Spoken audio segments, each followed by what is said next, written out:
There I was, standing at the crossroads of my life, feeling lost and unsure about the future.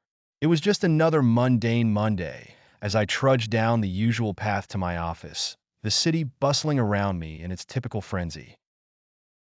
But something felt different, almost like a whisper was drifting around me in the wind, signaling that change was on the horizon.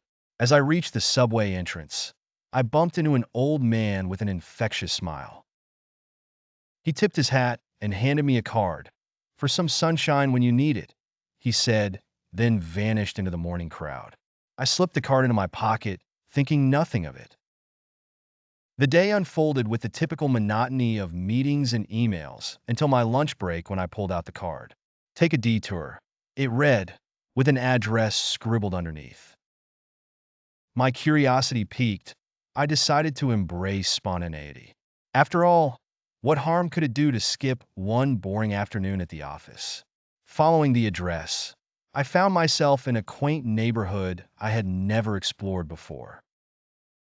There, amidst a row of bustling cafes, was a small bookstore. As I stepped inside, the smell of aged paper and leather enveloped me like a warm embrace. The place was run by a woman named Elara, whose passion for stories transcended mere words. We started talking, our conversation weaving through tales of adventure, romance, and mystery.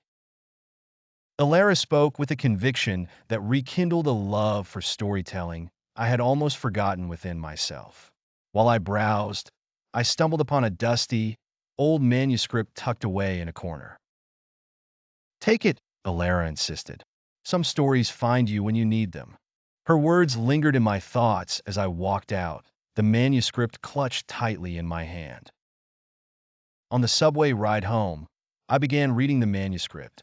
It was as if the words were alive, threading through the tapestry of my life and igniting a spark I hadn't felt in years.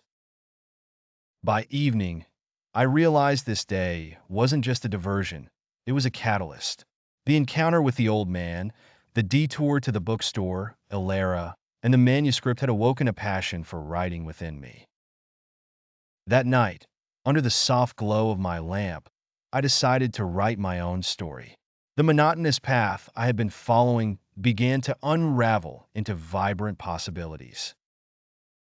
I knew my life had changed in just one day, nudging me towards a future bursting with creativity and passion that I had almost let slip away.